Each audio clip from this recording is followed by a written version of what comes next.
Ini Al-Quran kan mengatakan famang syaa'a falyu'min, famang syaa'a falyakfur. Yang mau iman imanlah, yang enggak lah gitu. Dikasih pilihan. Ternyata Allah itu maha demokratis, enggak maksa.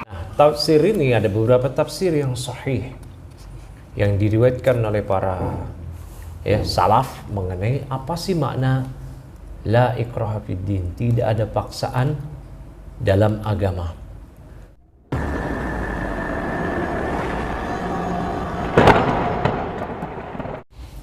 Ustaz, Ya, lagi baca kitab apa tuh? ini tafsir dari tafsir At-Tabari ini Cocok. di ayat la ikraha fid din, karena Udah. banyak banget ini yang orang-orang pluralisme ini. Cocok itu kemarin. Kita ngeliat videonya si artis yang dulunya katanya udah mualaf sih. Terus ditanya dia, anak lo nggak diikutin suruh masuk Islam aja? Nanya gitu kan sama gurunya tuh. Gurunya namanya Gus Miftah. Oh, artisnya Deddy Corbuzier dong. Terus Nah, si Dedi kan ditanya tuh, anak lo nggak ikut sekalian tuh?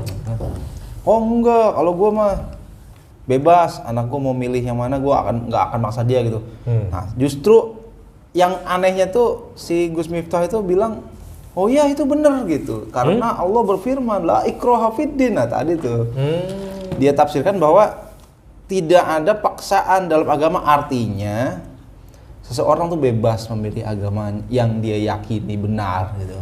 Lah kalau gitu kan berarti penafsiran jadi sekuler gitu. Ayat itu emang penafsirannya begitu. jadi pluralis. Jadi plural gitu. Masa penafsiran jadi pluralisme? Gimana nih Tat?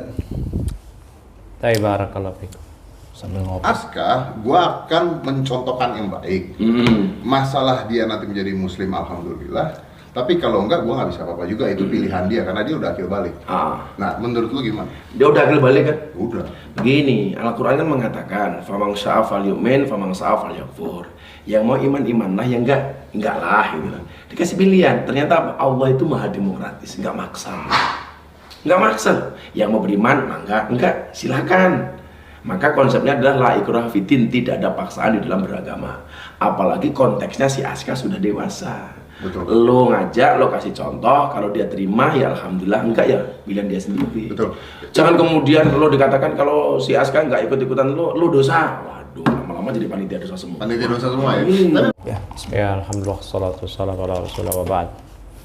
Ini yang pertama, ketika seorang baru masuk Islam, dia harus belajar Islam kepada guru yang benar supaya dapat ilmu dari sumber yang benar dan mendapatkan ajaran yang benar, sehingga dia bisa mendapatkan iman, amal yang benar. Tapi kalau dia nggak belajarnya dari orang yang menyimpang, yang keliru, sesat, ya udah. Yang kata Nabi SAW, ittakhadhan nasu ru'usan juhala. Orang-orang akan mengangkat pemimpin agama mereka yang jadi sumber rujukan adalah orang-orang bodoh. Fa'idha su'ilu, apabila orang-orang bodoh ini yang diangkat jadi pemuka agama, jadi rujukan, ditanya, fa'aftau bighairi ilmin, dia mentafsirkan dengan tanpa ilmu. Ya, akhirnya apa? Dollu wa adollu, dia sesat lagi menyesatkan. Makanya ketika berbicara tentang tafsir ayat Al-Quran, itu nggak boleh asal-asalan, ya, nggak boleh. Kata Nabi SAW, man qala fi kitabillah bi ra'yih, ini dalam sebuah hadis dibawakan juga oleh Ibnu Katsir di dalam tafsir Al-Quran Al-Azim yang dikenal dengan tafsir Ibnu Katsir. Man qala fi kitabillah bi ra'yihi falyatabawwa maq'adahu minan nar. Siapa yang berbicara, mentafsirkan, mengomentari Al-Quran dengan pendapat dia sendiri, maka bersiapkanlah lapak dia, tempat duduk dia di neraka. Na'udzubillah. Terkait la ikraha fiddin, itu para ulama menjelaskan, ini saya pas ini lagi bawa tafsir At-Tabari yang dikenal dengan tafsir Jami' al-Bayan an Ta'wilil Quran, karya Imam Abu Ja'far Muhammad bin Jarir At-Tabari. Di tafsir surah Al-Baqarah itu ya, ayat 256 ya, setelah ayat kursi la ikraha fiddin, itu kan Nah, tafsir ini ada beberapa tafsir yang sahih yang diriwayatkan oleh para salaf mengenai apa sih makna la ikraha fid din, tidak ada paksaan dalam agama. Dibawakan ini banyak sekali riwayat-riwayat oleh Al-Imam Abu Ja'far At-Tabari mengenai hal ini. Di antaranya dari Ibnu Zaid, la ikraha fid din. Itu kata beliau, hada mansukh. Ayat ini sudah mansukh. Ya. Taib, sudah mansukh. Ya, disebutkan juga di sini. Ya, di sini hadhil ayah mansukhatun wa inna ma nazalat qabla ayufrada al-qitalu. Ayat ini sudah dihapus. Ayat ini turun sebelum diwajibkannya jihad, perang. Artinya orang kafir didakwahi. Ini menurut sebagian pendapat para sahabat, para salaf. Nah, sebagian yang lain mengatakan apa? La ikraha fid din, tidak ada paksaan dalam agama. Ya, disebutkan di sini dibawakan oleh Abu Ja'far At-Tabari dengan sanadnya ya dari Dhahhak sampai kepada la ikraha fid din qala umira Rasulullah sallallahu alaihi wasallam ayyuqatila jaziratul Arab. Rasulullah SAW diperintahkan untuk memerangi jazirah Arab yang waktu itu min ahlil awsan, dari kalangan penyembah berhala. Falam yaqbalu minhum illa la ilaha illallah. Maka Rasulullah SAW, Allah Subhanahu wa taala tidak menerima mereka kecuali mereka mau mengucapkan syahadat la ilaha illallah. Ya, kalau nggak mau awis saif atau pedang, artinya diperangi. Summa umira fiman siwahum bi ayyuqbala minhum al-jizyah. Kemudian diperintahkan kepada selain mereka ahlul awsan, selain dari kalangan penyembah berhala, yaitu orang-orang yang dikategorikan kafir zimmi. Kafir zimmi, kafir minoritas yang tinggal di negeri mayoritas kaum muslimin, mereka boleh tinggal permanen di situ dengan syarat mereka bayar jizyah. Bayar jizyah, bayar upeti per tahun 1 dinar dalam mazhab Syafi'i. Dan dengan syarat mereka tidak boleh menampakkan agama mereka di depan kaum muslimin, nggak boleh pakai salib.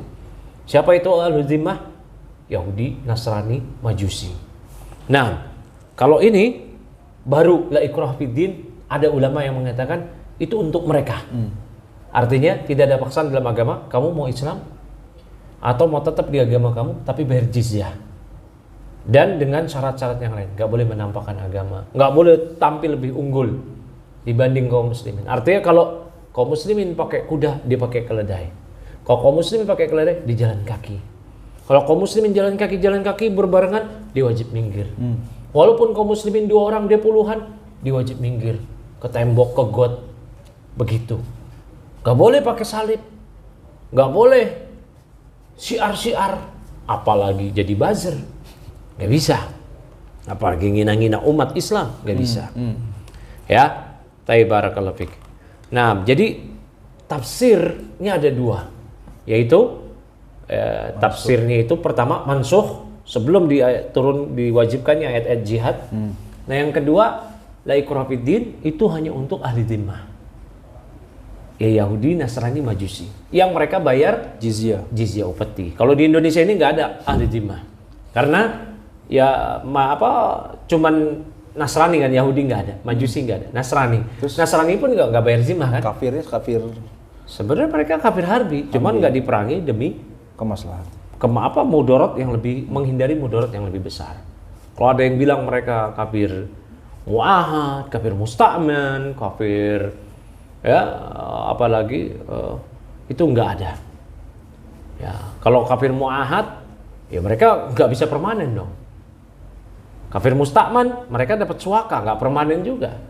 Wa in ahadun minal musyrikin istajaraka fa ajirhu hatta yasma'a kalamullah. Ya enggak? Gimana minta suaka? Nah mereka adalah harbi. Kenapa? Karena apalagi Hindu, Buddha, itu Konghucu, ya mana ada Kejawen, Sunda Wiwitan. Ya mereka bukan ahlu zimmah, begitu kan.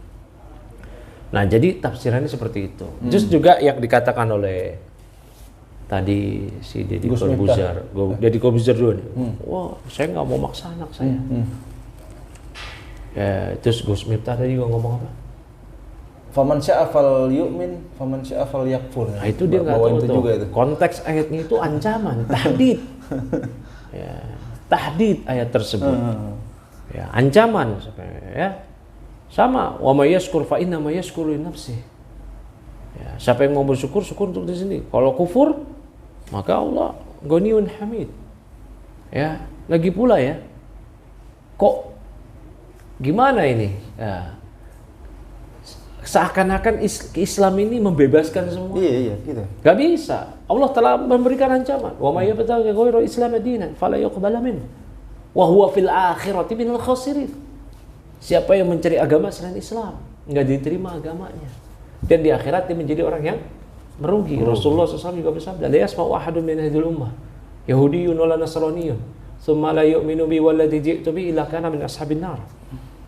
Tidak ada seorang pun dari kalangan umat ini, Yahudi, Nasrani, tidak pula Nasrani, yang dia mendengar namaku, nama Rasulullah SAW, kemudian tidak beriman padaku, dia mati dalam keadaan tidak beriman padaku dan risalah yang aku bawa, melainkan dia penduduk neraka. Allah tegaskan kepada kita, wala tamutunna illa wa antum muslimun. Jangan kalian mati, melainkan kalian harus dalam keadaan Islam. Melainkan kalian harus dalam keadaan Islam. Rasulullah SAW memberikan pilihan kepada Raja Heraklius yang Nasrani, aslim taslam, masuk Islam kau akan selamat. Ya, jadi keliru kalau dikategorikan seakan-akan dikatakan Islam ini memberikan pilihan. Silahkan kamu mau Islam, mau nggak Islam, nggak bisa. Ya, So iye. ya itu jadi keliru ya. Iya. Apa yang dikatakan oleh dua orang tersebut. Jadi terlebih khusus orang tua ya wajib mengarahkan anaknya. Nah, untuk beragama dengan agama yang benar. Ya, nggak bisa anaknya itu dibiarkan, dibebaskan. Ya, kamu mau Nasrani, faddal. Mau Yahudi, faddal. Mau ateis, silahkan. tapi bukan cuma dia. Sekarang tuh pluralisme tuh ya banyak sih. Ya orang diakomodir kalau oleh Iya, pemerintah. Ya, Problem PR kita ya negeri seperti kita itu ya Allah besar tuh musta'an. itu. Ini PR berat ya buat semua kalangan elemen umat Islam, dari kalangan dai-nya terutama. Karena kampanye pluralisme ini betul-betul disokong oleh para penguasa ya dan billah. Ya, nanti kita lanjutkan lagi dah pembicaraan ini insyaallah. Tapi itu aja. Afwan.